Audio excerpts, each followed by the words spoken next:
Today we beat the whales at their own game and ride to victory on a mountain of gold with Daddy Bezos himself. This is going to be the quick and dirty on how to make the most gold and silver possible in the entire game, while being fast and consistent every single day. And all the things you need will be timestamped and linked in the description so that you don't end up broke and that you can end up as rich as these beautiful comments. Thank you guys for all being absolute legends. And you already know the Zerker Gang's been popping off in Discord and on Patreon. And I made sure these guys were ahead of the curve for a hot minute. So if you want in on all the early methods, make sure you pop in and check it out. We just hit over 1K people. And if you gain any value from this, I'd appreciate the sub. My name is Claysthetics, and we're running right into it. And don't forget to like the video. It's the only way YouTube knows I exist. And lighting this off, silver gaming. Don't end up like some of your favorite content creators that run at a silver mid-rate and can't repair. To avoid that, the first thing we're going to do is just max out a ton of alts. There's always the one guy. You want to get them all set up to do some low-paying shenanigans.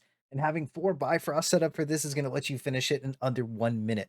But if you don't worry, you can just set your Song of Return to one of the major things, like Burn Castle, for instance. So it starts with just a quick port to low paying. Make sure you favorite the dailies just by clicking the little star. Click accept, talk to all 3 consoles, then just port to all 3 places, and let everything take 10 minutes to load. Bonus points if you put your port right beside the NPC, that way you waste no time at all. So just like that, you make about 13,000 silver. You spend 3K just to port around, boom, 10K. And you can do that on every character on every day in under like a minute. And late game, you're going to want to do this on your main when you have no reputations left, because it starts scaling with your item level and you're going to be able to get absolutely crazy amounts of extra silver a day. And just while we're talking about dailies, if you pop into the reputation status, you can see you get a lot of silver from random things. And some of them start giving crazy amounts, like the purification ceremony gives you a huge amount just for finishing it like 21 times. So you can pick and choose your reputations based on what you want to get done. And on your 302 alts, if you just do that quick low pang, you're going to make bank every single day. The more characters you have, the better you do. Then if you start doing chaos dungeons on those low item level characters, it takes like 4 minutes per run with my Zerkergang. You'll get like 10K more per character per dungeon. But this takes a little more time, and it's not like the 1 minute juicer like low pang is. And I don't do it personally, but maybe you can. It's more of a do what I say if you need to, and don't do it if you don't have to. You also get a shot at cube, and the higher tier the cube is, the more silver you get for it. If you get all the way to diamond, it's going to be maxed out for gains. What the no! How do you win? How do you win that? What the fuck? Okay.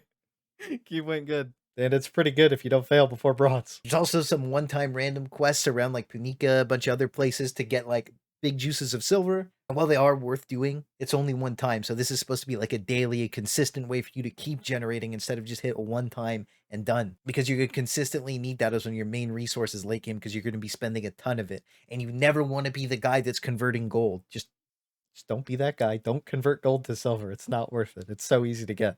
But now it's time to become Bezos on his pile of gold. And this is going to be you, whether you like it or not. And our first and biggest of the moneymakers are maps. And maps are cracked in 2 ways. One, you start by doing the tier 3 map in Punica.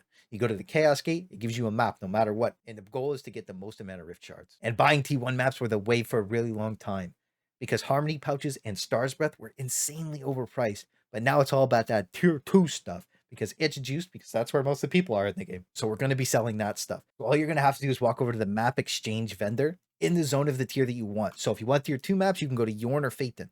So I'm in Yorn, you just go to Great Castle. It's going to be this homie right here. I've been stacking some Rift Shards for a while. So you buy one of each. You open the blue one first. It's always blue. Get the bad RNG out of the way. Then you open that purple one, no problem. You open 2 blues. And then you open an orange one, no problem.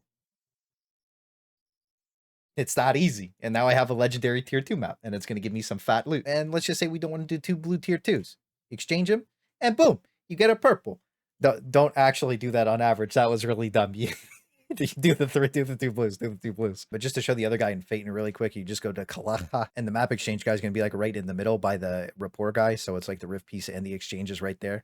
They're always going to be beside each other, and it always has this icon for the map exchange guy. So you just buy them at the Rift Piece Exchanger. So I could go there and spend the rest of my Rift Shards on more tier 2 maps, but I'm probably just going to save up and buy more next week. So your main goal is to get some statics for these maps. Everybody stockpiles them up. You do them once or twice a week, and you all run together no matter what. It all balances out in the end, no matter what tier of map you get. And that way you also never get skamazed by map scammers, which seem to be a thing in NA for some reason.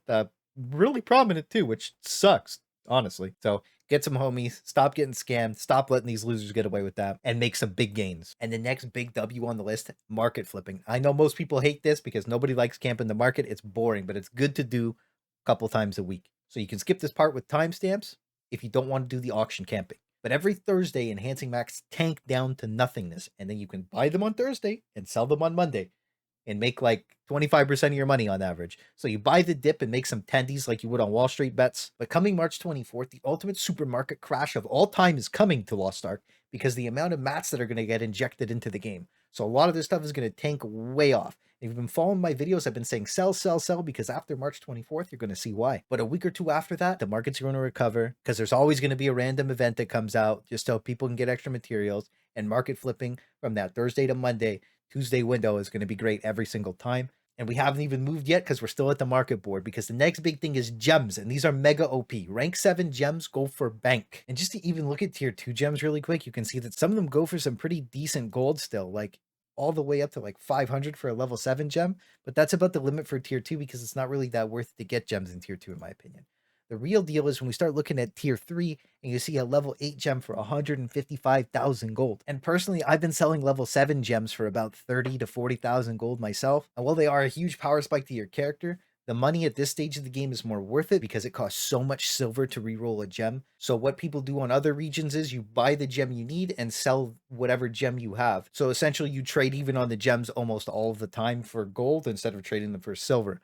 But what you can do is make some big money early, like now, or later on if you have an abundance of gems because you have so many tier 3 characters, because we have so many alts, that's where you're really going to start making big money. One thing a lot of people aren't willing to do is to get into a bid war on some of these gems. And I know a lot of people are too lazy to do it, so I don't mind sharing it, but if you camp these gems out and you buy them for under like 10 gold, it's actually super worth it. It takes like 900 something gems to make a level 7, so like buying a ton of level 1s is crazy. But if you got a level 5 gem for 2 gold because it was about to expire, that's not so bad. And I've gotten quite a few of them this way myself and flipped some level 5s and 6s into level 7s for like under 100 gold because people weren't paying attention to the bid. So now we're just going to take a look at ability stones, and anything with 2 good traits is going to sell for big boy money. The 1325 stuff, still pretty valuable, not insane, but like a Grudge Curse doll, I don't know if that's actually going to sell for 40k. But anything that's 1370 plus with 2 good traits is, in my opinion, worth anywhere from 20 to 40k. Mind you, ability stones are known for how great RNG can be on them, so. Are you serious? What is that RNG? Take that with a grain of salt, because personally I won't pay anything for them. But anything in tier 2, I would sell for like 200 to 1,000 gold, and anything with 1 good trait, like 1325 to 1302, probably like 1k. Nothing too crazy. You're really looking for the high-end stones there. If you want to search for specific things on the market, all you do is go to advanced search, click in advanced options, go to engraving effects, and pick whatever you want. So if you wanted Grudge Curse doll, you're spending big money, but that's one of the best ones that you could possibly get, right? So now only stuff with Grudge and Curse doll is going to pop, and make sure you're selected on tier 3 so you don't actually buy something in like tier 2 that's worth literally nothing. And I don't want to spend too much time on the marketplace, but you can actually do the same method I just showed you for the ability stones on here. So your advanced search is still Grudge Curse doll or whatever engraving you need. Tier 3, it's always going to pop up with the stuff that you need, and you're going to be looking for something with like +3/+3, like 30k for that's actually really good. It's just a shame that it has expertise on it, making it almost worthless. So we look at the top one, Spec Swift, and that's also why it's priced crazy. The other thing to make gold that is actually pretty effective is you can go to the party finder, go to Guardian Raids, and you can just kind of click through and see like this guy's selling Velganos for like 2.5k per run or like 4.5k per 2. It's a really good way to make extra gold if you just want to hard grind and don't hate Guardian bosses. Personally, I think Guardian bosses are kind of like annoying and not fun to do, so I avoid doing them as much as I can other than my 2 daily ones. But if you like to carry them, by all means, great way to make gold. Keep up the good work. But if you really actually like Guardian Raids, get some help. And the final big thing to make gold is life skills, and you can craft them at your house, which I'll show you in a minute. But I have this box just so you can see all the affixes, and I'm not going to read them all to you because you can read yourself, and I'm going to leave it on screen for a little bit just for you. And the 2 big ones that you want are reduce minigame difficulty and increase minigame rewards. These 2 make a tool insanely valuable and top tier. Because this special minigame for gathering only pops up at 5 stacks when you are level 30 plus, or level 20 on some of them even, you're going to want to use this tool only for gathering the minigames, and you're going to want to use another dummy tool to build up to the minigame.